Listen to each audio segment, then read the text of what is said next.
What's going on, ladies and gentlemen? Welcome back to the Fringe.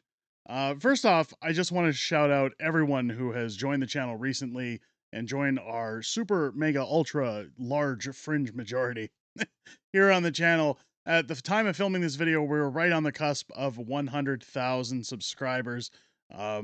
Maybe we've hit it by the time this video launches. I don't know. I just want to thank everybody who spent their time here and remind you, if you haven't hit the subscribe button already, make sure you hit it. We got a lot to talk about when it comes to Alberta, um, and the whole talk of separation. Now, Danielle Smith has been under attack recently. We've seen First Nations telling her that she's not allowed to leave, and that Alberta can't do anything, that she should pack her bags and she should be the one to leave. We've seen hit pieces come out from the CBC against Danielle Smith, as well as those who want to essentially think about other options. I mean, Albertans are at a point where they've just said, look, we've just been abused for too long. We're not getting a deal from the federal government. We're not respected. We're paying out money that doesn't come back our way. What are we supposed to do here? People have had enough. Well, what's really funny is that the government is starting to implode. They're starting to panic. In fact, they're in full panic mode. We showed a video the other day of Doug Ford, of course, liberal traitor, talking about how horrible Danielle Smith was for wanting to leave on separation. And then all of a sudden, a few hours later, he comes out of a press conference saying, well, maybe we just all need to unite and we can get a nice deal with Donald Trump for those pipelines, or in Canada for those pipelines that are going to need Ontario's steel and aluminum. Too little, too late, Doug.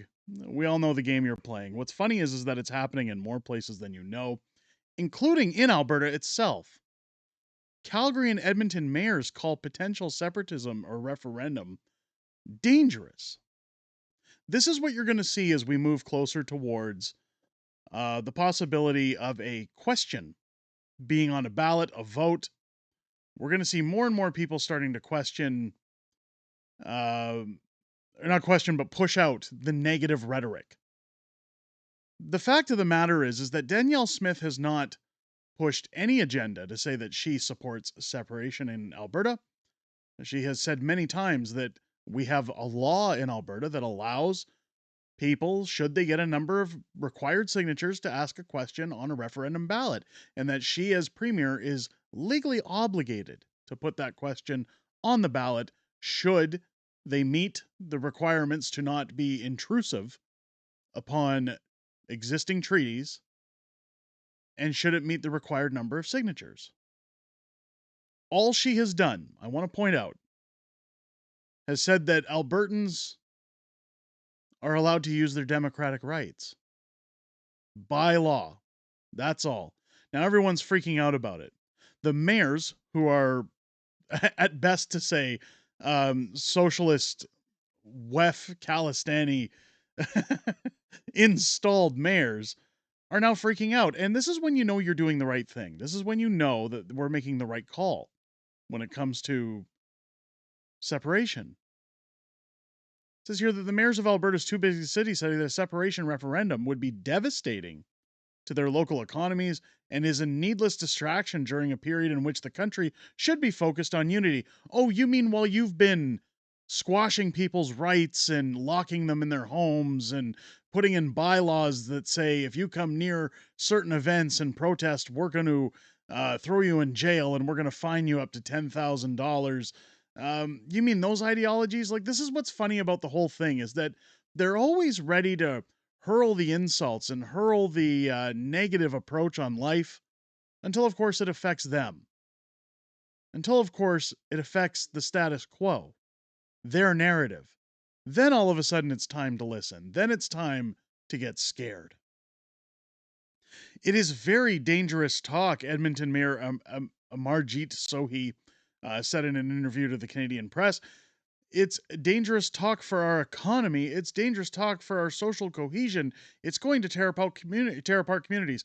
What's funny is that Sohi ran for the Liberals in the federal election. He wants to tear apart the country. He wants government handouts. In fact, if you followed the contracts that went to his brother while he was mayor of Edmonton, I mean, you're talking about things that are damaging to the economy. What about the carbon tax? What about printing billions of dollars? What about anything that's happened through liberal rule? You want to talk about dangerous talk? What about dangerous actions? Discontent in Western Canada has picked up about renewed traction with Prime Minister Mark Carney's Liberals winning a mandate in the recent election and a new bill from Premier Danielle Smith's government that would make it easier to bring citizen led questions to a referendum. So, what's funny about that is that they're saying that all of this is in regards to Mark Carney winning, which is false. Danielle Smith and her people have come out. They've said that these plans were in the works for a long time, that they feel that the required amount of signatures, and maybe this had something to do with the recall legislation that was already enacted against failed woke Mayor Jody Gondek from Calgary, that maybe the number that was originally offered was untangible. It wasn't realistic. So Danielle Smith's people did a number of changes to voting regulations, a lot of them to do with voter ID and requirements and how we run our elections, how we ensure that electronic tabulating machines aren't used in Alberta. But this was also part of it, that if we have citizen-led campaigns, that they're more realistic, that they are more within an achievable guideline should people find discontent within their government. Because again, it's our right to have that. It says here the bill would lower the number of signatures needed for a citizen led referendum on a constitutional question to 177,000 signatures from more than 600,000. It would also extend the time frame allowed for those signatures to be collected to 120 days from 90. Well, what's really funny is that if these rules were being changed to say, put in a new tax on people or ask about things you should do to your body, I'm sure that they'd all be in favor of lowering those numbers because, again, it feeds their narrative. But anytime that people want to do anything that gives them power back, you'll always notice that corrupt governments get angry. In fact, the rhetoric has been, who cares? It's going to fail anyways. Why does it matter? If you're really sure that a referendum vote wouldn't go through, if the numbers weren't there to support separation, then why would you care if the number's being lowered and if the question can be put on a ballot? Why do you care that people are allowed to exercise their democratic rights? This is why we have big problems in our society. It has nothing to do with the abuse from our government. It has nothing to do with a referendum question. It has to do with the fact that over and over again, we're seeing government, media, and people who don't agree with everybody else's points of views getting upset whenever somebody says, I have the right to do something. It says here the Supreme Court of Canada has dictated that a province cannot unilaterally separate from the country. Well, it doesn't matter. Keith Wilson and Jeffrey Rath have gone way out of their ways to show actually you can, and it is legal. We've gone over that to great extent in other videos. It says a vote to sever ties would send the province and the federal government into negotiations over litany of issues ranging from First Nations treaties to ownership of the federal land, such as national parks. Again, if you want to go back and see the rules on those videos, I would advise checking out last night's live stream. Check out previous videos talking about the law and how all of this works. Essentially, it's one vote, one person, and if a threshold is met, the problem is that people can't veto it. The government can't say, we don't want to have any part of it. The First Nations aren't allowed to say, we don't want any part of it. Provinces aren't allowed to say, we don't want any part of it. It has to be respected, and the negotiation at the table isn't to come in and say, how do we stop this? It's like a divorce. It's how do we divide the assets? How do we figure out who gets what? That's all that happens, and that's what scares these folks, is the possibility of it happening and their gravy train running out. It says, while Danielle Smith has deferred to legal scholars on those questions, constitutional experts have said there's no roadmap for separation negotiations. Again, I would say listen to the constitutional experts like Keith Wilson, who have actually brought up the law and how it works. Again, this is government shill prostitutes putting out articles and bringing in their experts, just like they did during the pandemic, to say, yeah, nah, we're going to stop it. Critics have charged Smith with stoking the embers of separatism during a period in which Canada's relationship with its closest ally has frayed under US President Donald Trump. So here we go again. I know I'm babbling a lot, but I'm really just trying to bring up all the talking points here by the left, by the government arm of propaganda. Everything's Donald Trump's fault. It's all Donald Trump that made Alberta want to separate. Wrong. Alberta's been talking about separation for decades. Smith, meanwhile, has said that the government has been targeting those changes for a long time because it felt the previous bar for signatures was impossibly high. Again, maybe seen during the recall notice of Jyoti Gondek. Earlier this week, Smith told CTV she doesn't want to see separatism movement splinter into a mainstream party like the Bloc or Parti Québécois in Quebec. If there isn't an outlet for frustration, it creates a new party, she said. Sohi, who unsuccessfully ran for the Liberals in the federal election, is not running for re-election in Edmonton this fall, said having a referendum on the question of separation would cause full flight of investment from our communities. What about the full flight of investment throughout 10 years of Justin Trudeau? Nobody's talking about that. Nobody's talking about the fact that big companies like Husky Energy packed up and moved out of Alberta, that people are losing their jobs.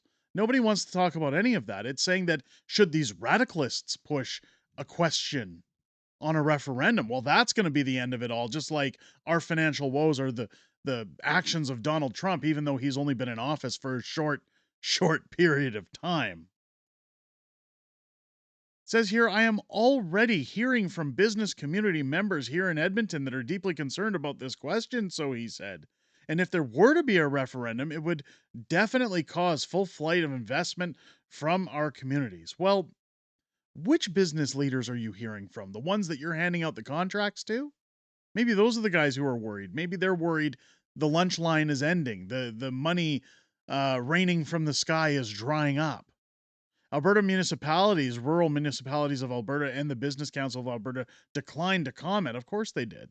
Calgary Mayor Jyoti Gondek said in an interview that lowering the threshold to bring forward a referendum is a distraction during a time which Canada needs to strengthen its economy. Again, maybe these mayors should realize that the reason all of this is being in question is because you've spent so long treating people like shit that they've just had enough of it. This is an uprising. This isn't a matter of, hey, there's just some people mad that their party didn't win the election. Danielle Smith said it best. We shouldn't be treating those who want to separate any less of an Albertan than those who do want to separate, or those who do over those who don't. We're all Albertans. She understands both sides of frustration. Again, she hasn't promoted separatism. It says here, it creates uncertainty. It creates a lack of confidence from investors. Again, I say reference the last 10 years under Justin Trudeau. Gondek said, it's a dangerous game to play at a time when we should be looking out for ourselves. Now, that's a rich statement. I think what she means is she's always been looking out for herself and the elites. She added that Calgary and other Alberta municipalities have butted heads with the province on many occasions, but they have never considered leaving. Oh, heaven forbid. I mean, of course she hasn't considered leaving. Keep in mind, this is the same mayor that shut everybody's water off last year when they deliberately ignored inspections that could have led to fixing the problems. I'm sure she'll be doing it again this year. She'll be finding every excuse to tell people what they can and can't have, where they can and can't go, what they can use, what they can't use. And that's what's led to this problem. And that's what's so rich with this article covering these things, is that it's all coming from a source of abuse. And them saying, oh, God, these people are so terrible for asking for these things. They should just continue to put up with our abuse. Municipalities in this province have been through a lot. We have been surprised by legislation that has stripped us of abilities to do our job, but not once you have seen a municipality say, I wish to remove myself from the province. I wish to be an independent entity. We don't do that because we know it's not sustainable, Gondek said. Bullshit. We've already shown the statistics that Alberta would be one of the richest nations in the world. Either she doesn't understand economics, which, based on her spending track record, I'd say is probably accurate, or she's just trying to poison the well. How on earth can this province think it's a good idea to separate from the rest of Canada? Well, again, what's our representation been like? How has Alberta been treated for massive decades? Look, I'm not here to say you should feel one way or another when it comes to separation. Again, we have viewers from all over the country, all over the United States, all over the world on this channel, and I'm very flattered again. Everybody comes here to get their information. However, if you were in an abusive relationship, and I keep going back to this analogy, if you were an abused spouse and your spouse said to you, you can't leave, you have to stay, you have to put up with my abuse, you'll be nothing without me if you leave. And then when you file for divorce, they drag you down to the floor and say, I don't care if you're asking for a divorce, you're not allowed to leave. How do you think that would be met by those who want out? The problem we're seeing here, and the problem we're going to continue to see here, is that the longer that the media wants to villainize and portray Albertans as evil people because they want to question whether or not they're getting a good or bad deal in their future, it's only going to stoke the flames even higher. It's only going to drive more separation, more people pushing for separation, because they're going to start to see the true colors of their government, even those who don't wish for separation. The continued abuse upon people it's actually expanded beyond Alberta. You've got portions of British Columbia asking for separation now. You've got premiers like David Eby losing his mind in the legislature in British Columbia, saying that they don't want to even talk about separatists. They don't want to acknowledge it. They'll shoot it down. You've got Scott Moe saying his people in Saskatchewan will now be forming a deal or talking about a deal. What we're not talking about is the fact of why are so many Canadians asking for this? Why are so many Canadians demanding this? It's not because they're greedy. It's not because they're only in it for themselves, as Jody Gondek says. It's because of the one thing none of them will ever acknowledge. No mainstream prostitute shills will ever acknowledge it. And our federal government, who still has yet to comment on this, will never acknowledge it. And that's that people are sick and tired of putting up with abuse and corrupt governments that act like the mafia. Everyone's done. The fact of the matter is, folks, the lunacy and the downward spiral of the government is going to continue getting out of control. I, for one, look forward to watching it. But when they freak out like this is how you know we're making the right call. This is how you know that we actually stand a decent chance of succeeding. Because if this was a nothing burger, they wouldn't be bringing up every reason in the world why you supposedly can't leave. They wouldn't be arguing it and saying it's going to divide our communities, chaos is going to ensue, cats and dogs living together, mass hysteria. They wouldn't be talking about any of that. They'd sweep it under the rug and ignore it, just like they ignored reality during the pandemic. The reality is, folks, we're closer to this than we think.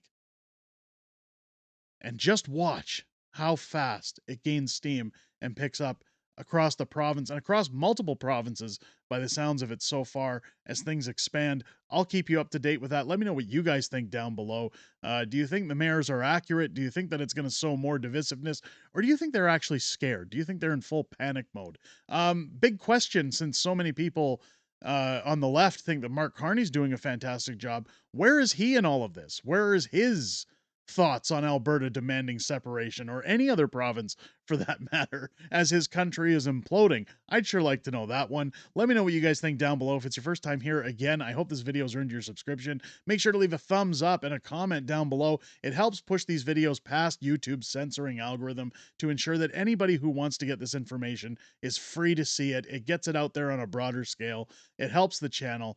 Please make sure to leave that thumbs up and comment down below. Turn on your bell for all notifications so you don't miss a beat when videos drop on this channel. And join me live each and every Friday night on this channel for Friday Night Fringe, our weekly live streaming show, where I'm joined by the beautiful Mrs. Fringe as we go back and forth with everything happened this week in politics, everything we know that's coming up in the week ahead, as well as hearing your Q&A within the greatest YouTube community on the entire YouTube platform. I look forward to hearing what you guys have to say outside of making these videos, but I most importantly look forward to hearing what you have to say this Friday, starting at 6 p.m. Pacific, 8 p.m. Central, here on the channel. Speaking of hearing what you have to say, Don't forget to join us live Monday night at 6 p.m. Pacific, 8 p.m. Central for a special live stream to celebrate 100,000 subscribers here on the channel. It's going to be a viewer driven stream, which means we're going to listen to what you guys have to say. It's going to be a fun hangout. Make sure to join us there. It's going to be a great time. We're going to be doing lots of merch giveaways, a lot of fun. Can't wait to see you there. With that said, ladies and gentlemen, I hope you enjoyed this video. I hope you have a great rest of your weekend. I'll catch you on the next one.